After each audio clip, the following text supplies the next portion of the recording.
Well, let's say we kind of pause it there for a minute and just imagine for a minute, just us sit here and think that people might ask some questions from out there to here. It's an astonishing thought. It is an astonishing thought. But let's just try it real hard and maybe it will happen. Right, anyone for a beer and a question? Oh, perfect.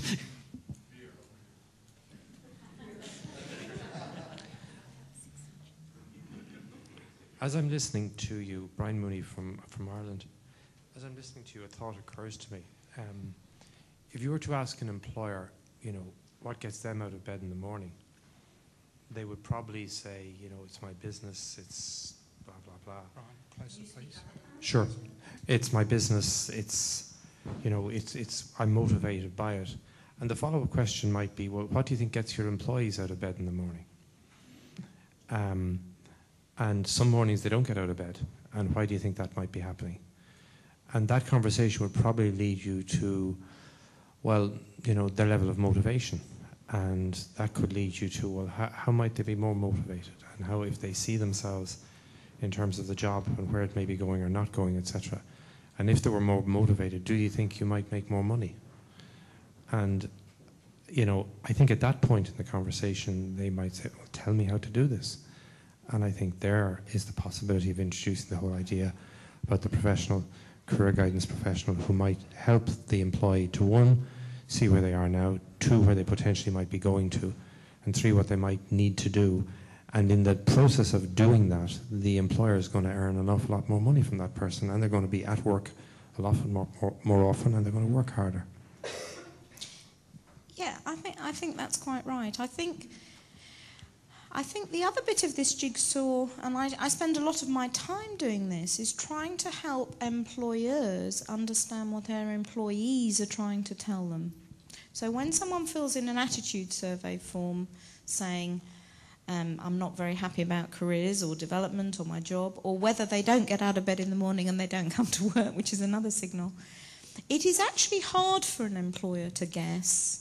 And I don't think it's necessary to jump straight to one-to-one or group work, but I think there is a role, and I've been wondering about this the last couple of days, whether there's a role for some people here who don't see themselves as researchers, but helping employers investigate, not necessarily in a heavy-handed way, what the issues are.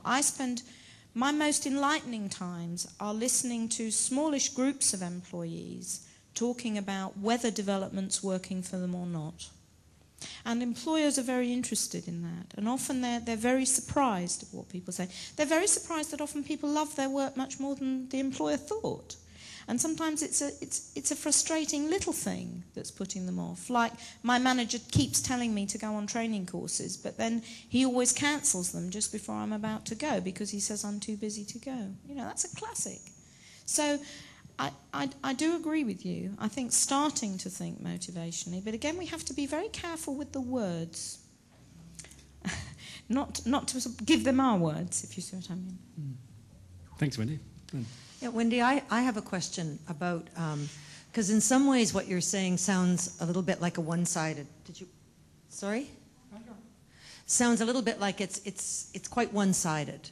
Like all the responsibility is on us to make the case, and none of the responsibility is on the employer. And an issue that I just want to address with you is one that I think we've really faced in Canada for a long time, and that is a huge, huge amount of money that is being invested in employers developing recruitment information that gets poured into the schools by the truckload. By the absolute truckload. And it's all about them trying to push kids into my sector instead of pushing them into somebody else's sector. And we have tried so hard to try and, in fact, educate the employers that it is more complex than that. It is about trying to look at building relationships with young people that help them see that there's a future there, and it is not just about information. And frankly, they are very, very tough. I have found it very difficult to educate them to see the world a little bigger than, here's my package of information, now schools go out and make this happen for me, recruit for me. It's like they want marketers. And so I guess the point I'm raising is I think there is a bigger issue here, that the employer has a responsibility to grow up a little bit too and see that the world is not so black and white. And I find they're quite resistant to listening, to taking a more holistic approach, even if you're dealing with, you know, recruiting young people into their firms. It's quite difficult first to get them to work together, you know, in a collaborative way across sectors that might make sense to a school system. So I just wondered if you had some comments on, because I think our field has a lot to do that could be very helpful there, with helping them understand that there are ways to pull the right people, you know, and not push them all the time, you know, and they're tough. And so I wonder what you would say about how do we educate them to become a little more tuned in to human development on a bigger scale? That's my question. It's a great question, it really is. Just a few random thoughts. The beer is now working its way through and my alcohol tolerance is very low. So I will become completely incoherent in a minute. One is you don't talk to recruiters, actually. They're measured. You are all talking about measurement. What's a recruiter measured by, Lynn? These aren't recruiters. These are not recruiters. Who are they then? These are sector councils. Oh, well, they're the work. Oh, no, I can't say that. I can't say that. They are... Talking to a sector council is not talking to employers. So, yes, work with sector councils, but actually reach out to individual employers and spend time with them. And they will then influence their sector council for you. So, and even within a firm, I would never talk to the recruitment department about career issues. I would try and talk to the line. My own personal policy is to try and find a bit of the organisation in a large organisation, or different in a small one, a bit that A, has a bit of a problem with people, and B, where the manager is interested. And just spend time with them. The second thing, coming back to your question about responsibility, I'm not interested in making a business case for you guys to go and work with business. They've got people crawling all over them. So if you think you're the people who've got something to offer, yes, they have to grow up. I agree with you completely. But you have to grow up too and realise you're not the only people on the block who know about people. And you've been slower to move. In the UK, the careers profession has been the slowest to move, to realise there are other people around who know about people, not least managers. So the other aspect for me of making the business case, and I know it's something my colleagues from Scotland are thinking about all the time, is you don't just have to make the business case. You have to make a form of delivery that some sensible person would want, if not to buy, then at least to consume. And I think we're a long way off that. And I personally am a long way off knowing what that would look like. So even if you got employers in the UK to the point of thinking there is conceivably something that career development practitioners could do for them that their existing staff couldn't do, that I hear no message about a business model or any shape of delivery for how that would be irresistible for them to say yes to. So you have to do two things. And actually for me, if you got the second right, the first would almost be leapfrogged, because people are not slow to see when there's something, and they'd think, A, I find this person credible, B, this person can talk the paper mill, and C, they're telling me there's a way they could work with me that I would feel comfortable with and I know would work. And that last one, for me, is the one that's, at the moment, kept me up all last night, really, thinking, well, okay, I can see these people know about stuff and I think employers could benefit. But I'm still way away from thinking, how would that look like in delivery? Because it is not going to look like a load of professionals coming in and doing massive amounts of one-to-one work with employees. So people I've heard today and yesterday have good ideas. Yes, it might be about coming in and running things with managers. It might be about seeing the few people who are really hard to help, who are at a loss themselves to know what to do. I think there are gems in the room of beginnings to see, but it is not like coming and delivering one-to-one interviews with a load of employees inside firms. I don't think. Well, Wendy, I said if we just thought and believed hard enough for it to happen, it would happen, and it's happening in spades. I've got 3 more questions lined up, and I'm going to have to close it off there. I've got one here with Colin, one here with Tony, and one at the back with someone I can't see. So we'll go here, here, and then we'll finish over here. Colin Johnson. I am a manufacturer, and it's got nothing to do with paper mills, so I'll make that up the front. What I would like to share is a life experience of my own, and that's that I'm from private industry. I own a group of companies, and traditional for a managing director or CEO of these sort of companies is you walk the talk and you work 12, 14-hour days, 7 days a week, etc., etc. And the one thing I've prided myself in for a long, long time, and I know you're drinking alcohol there, is the DTs. Now, the DTs to me is delegate and train. So the only way that I can move forward in my job is to delegate responsibility and train whoever I can to take over those roles. Now, we're crying out for skills in metals and engineering, and I guess there is a need from employers to say that career advisors and schools and students, parents, and many of the other stakeholders have to understand that industry has changed, and it's changing at an alarming rate. We have skill shortages now. Skill shortages come in technology. Years ago, an operator would walk up to a brake press or a guillotine and he'd put a piece of metal in it and he'd bend it. Now, the younger generation seem to be able to use the machinery because all of those machines have computers and they're very highly integrated into the computer system. So for that reason, there are new careers and new career pathways that we cannot fulfill. And it's no good just getting a fitter anymore because a fitter needs an electronics background. Does that make sense? So what we've tried to do here, I also sit as president of the Sheet Metal Industry Association, and our main charter is New South Wales. And to try and get our message across to younger students, and we're targeting the younger generation. We've even put a sculpture competition together, and we invite school students to enter a sculpture. Its base material is out of metal because we want to push the metal sector. And the idea is nothing other than to make them aware of our industry.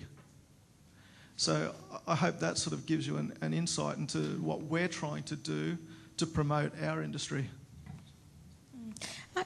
Only one very quick thought, which is it's partly in response to Lynn's question. That word awareness is a nice one, isn't it?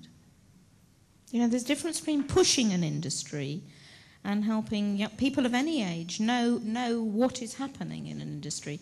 And therefore that's an interesting balance in response to your earlier fear of, it is a genuine concern, that one about pushing kids. But I think that there are things going on in industry that people of any age don't know about. So getting that right is really key. Right. What I would like to say, if you want to target employers, I'd say target private industry first, because they are the most flexible and the most willing to free up some of their time. And I'll leave you with my final thought that I give everybody, that if you're going to make it in metal. Can I have a jump? That's why we're drinking out of tins. Tony. When so far we've been talking as though this is something for employers and the career development industry to sort out, basically. But this is a symposium on career development and public policy. And the question I'd like to ask is there a role for public policy within a human capital, that kind of human capital framework we heard about this morning, for example, to facilitate, support, encourage this in ways which might be actually acceptable and even useful to employers rather than regarded by them as being something which they're going to reject and not work with? As you know, Tony, I become a gibbering wreck when people ask me questions about public policy. But I think there are probably lots of roles for public policy, and I think we need to perhaps think just more widely about what they might be. I think there is a huge role for public provision for adults outside firms that reaches better in and out of firms. If I was going to place that genuinely impartial one-to-one work, personally I think it's more honest to place it outside the firm than inside the firm. And that would help many firms, actually, if people had access. I'm greatly enamoured, as Gareth knows, of Learn Direct's work in England and the UK. And, you know, I think anything that is public, that's practical, that's outside the workplace, will have an effect in... There would be kids then who would know more about metal. That's one thing. I think we have to continue to be imaginative about what the real incentive is, and I'm not talking about money incentives here necessarily at all, to provide a political environment, a policy environment, in which it really is in the interests of employers to train. And I think very often employers don't feel that. They feel our state, you and I in the UK, has shifted almost all the burden to employers, and I think they're happy to accept responsibility, but whether it's solely their responsibility, I think, is an issue. And finally, I think we have a huge issue about how we prepare the various different professions that work with people, of which career professionals or career practitioners is only one. And I think our state could be much tougher about banging all their heads together, actually, and say, look, you know, why the hell have we got all these separate groups even within one profession, and just refuse to talk to them until they get their heads together, I think. But also how the professional bodies work with government and so forth to try and make a real leap in the alignment of the work you're all talking about, the skills you're all talking about, with the way we train people. And I think our profession's ready for that, really. But the rest of the furniture doesn't seem to be making it happen fast enough for my taste. Does that make any sense, Tony? Well, Tony, I'm really conscious of really conscious of time, and I said there'd be one last quick comment here, and then I just need to bring this together. So it'll be a quick response to.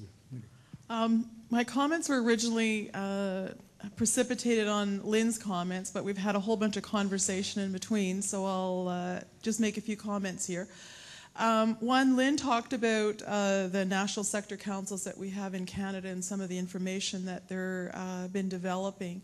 And I guess to just sort of reiterate what the gentleman said, a lot of the perceptions, at least around youth, and I don't think Canada is particularly a unique example, is not all that accurate, and as to what jobs there are that are available, what the type of specifications of the jobs are, what actually life is like in a particular occupation.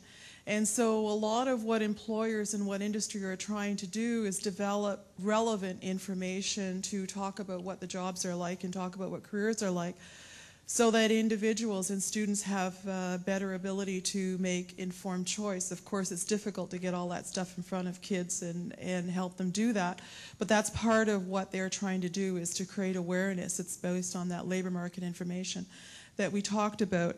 Lynn's other comment was about competitiveness and how can we talk to employers or industry because they are so very competitive. And I just want to give you an example from a Canadian perspective, particularly Alberta, where I'm from, where we have a very, very overheated economy right now, and there are way more jobs than what there are individuals for. And it's created a very, very interesting situation where we are seeing now a huge amount of collaboration across industries, from employers, from unions, from everybody, about how to address the issue, because they realize this is the most key, important economic issue that they have facing them. that people capacity and the skill sets and finding people is the key criteria for them to be able to grow. And we're already seeing the impacts of slowing growth in Alberta because they can't find the people to do it. That's been very interesting for me as a public policy person in doing a lot of consultation over the springtime about, similar to what Helen talked about this morning, about a workforce development strategy, about a labor force development strategy, and seeing some true collaboration from industry and sitting down at the table to talk about stuff. They're not, you know, yes, they are in competitive situations in that and with union on it. So it does happen, but often they have to sort of see their, you know, competitive survival in their face to sort of drop some of the cards and be willing to collaborate and do that. Back to Tony's point about what's the role of policy can bring to it. Policy can have a critical role in facilitation and helping bring various groups around the table to have some of these broad discussions and have some of the discussions about what are the outcomes and what are we all trying to achieve, and how can we move forward in developing some action plans to be able to do that. And I think we've got lots of good examples from our countries on how to do that. Okay, thanks. On that note, I'm going to call this part of the session to a close. And in doing so, Wendy, I'm going to thank you very, very much. You're a good sport, and not only a good sport, but I actually, you know, I think you've told it as it is from your point of view here, and I think you've actually put a lot of gems out there, and I love the examples you've wrapped around the stuff that you've put there as well. Your honesty, your frankness, yeah, your spirit. So thank you very, very much. Thank you.